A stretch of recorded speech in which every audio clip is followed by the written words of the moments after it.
देखो, आज का बजट अगर मैं एक लाइन में बताऊँ, तो ये बजट आपको तुरंत खुश तो नहीं करेगा। लेकिन गवर्नमेंट बोल रही है कि वो इकोनॉमी को स्टेरॉइड्स पे नहीं, स्टेमिना पे चलाना चाहती है। ये बजट शॉर्ट टर्म रिलीफ का नहीं है, लॉन्ग टर्म डायरेक्शन का। सबसे पहले बिग पिक्चर समझ लो। गवर्नमेंट बोल रही है कि इस साल वो लगभग 50 लाख करोड़ से ज़्यादा खर्च करेगी, पर साथ में बोल रही है, मैं उधार को भी कंट्रोल रखूंगी। यानी फिस्कल डेफिसिट का टारगेट 4.3% रखा। इसका मतलब क्या होता है? सिंपल एग्जांपल दूं तो जैसे घर में कमाई 10 लाख हो और खर्चा 14 लाख, तो 4 लाख कहाँ से आएंगे? भाई ये आपको उधार लेना पड़ता है और गवर्नमेंट एग्जैक्टली वही करती है। बस फर्क कितना है कि वो उधार लिमिट के अंदर लेना चाहती है। इससे फायदा क्या होगा? इन्फ्लेशन कंट्रोल में रहेगा, फॉरेन इन्वेस्टर का कॉन्फिडेंस मिलता है, रुपये पे प्रेशर कम होता है और ये चीज़ आम आदमी को डायरेक्टली दिखती नहीं है लेकिन अफेक्ट ज़रूर करती है। इकोनॉमी के लिए फाउंडेशन भी होती है। इंफ्रास्ट्रक्चर बजट का बैकबोन था। अब आता है सबसे हैवी पार्ट पे। गवर्नमेंट ने इंफ्रास्ट्रक्चर के लिए रखे हैं 12.2 लाख करोड़ रुपए। अब ये नंबर सुनने में बड़ा लगता है, पर इसका असली मतलब समझो। इंफ्रास्ट्रक्चर का मतलब सिर्फ हाईवे नहीं होता। Roads, railway, flights corridor, ports, logistics hub. जब रोड बनती है, सीमेंट बिकती है, स्टील बिकता है, लेबर को काम मिलता है, ट्रांसपोर्ट सस्ता होता है, कंपनीज का कॉस्ट कम होता है। मतलब एक रोड सिर्फ रोड नहीं होती, वो पूरी इकोनॉमी को चलाती है। इसलिए गवर्नमेंट बोल रही है, मैं पहले रास्ता बनाऊंगी, गाड़ी अपने आप आएगी। सिर्फ कंज्यूमर नहीं, प्रोड्यूसर बनना है। इंडिया का प्रॉब्लम हमेशा से रहा है, हम खरीदते ज़्यादा है और बेचते कम है। इस बजट में गवर्नमेंट का फोकस है इंडिया को फैक्ट्री बनाने पे, सिर्फ मार्केट नहीं।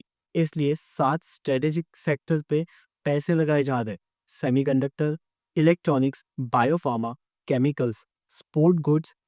सेमीकंडक्टर पे लगभग 40,000 करोड़ का पुश आया है।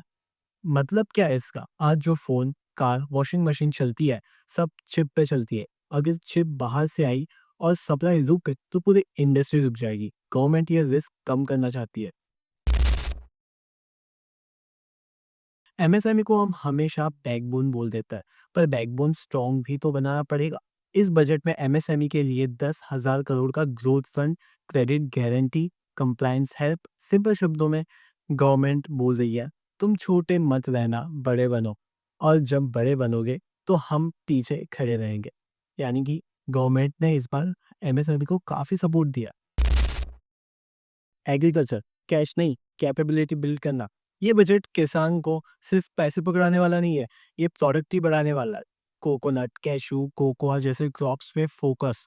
हॉर्टिकल्चर के लिए structural programmes, reservoir development, AI का यूज एग्री स्टैक में। इसका मतलब गवर्नमेंट ये मानती है कि सिर्फ सब्सिडरी से फार्मर रिच नहीं बनेगा, प्रोडक्टिविटी से बनेगा।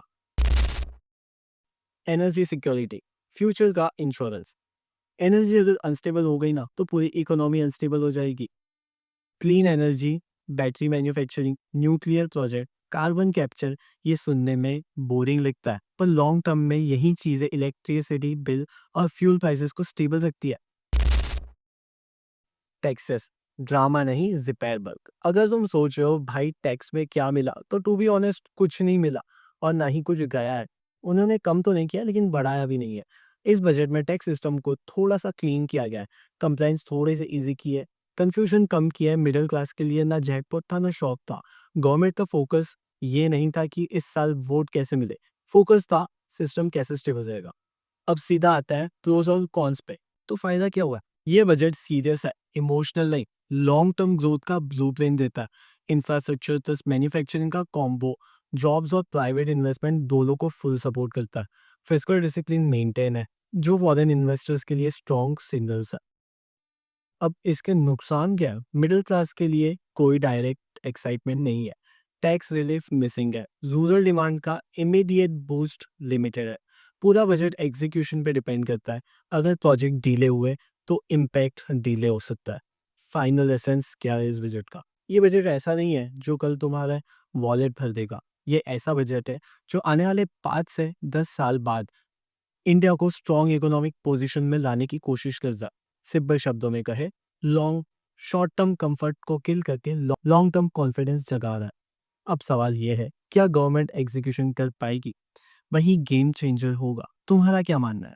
ये कैश बजट विजनरी है या बोरिंग? कमेंट में जरूर बताना।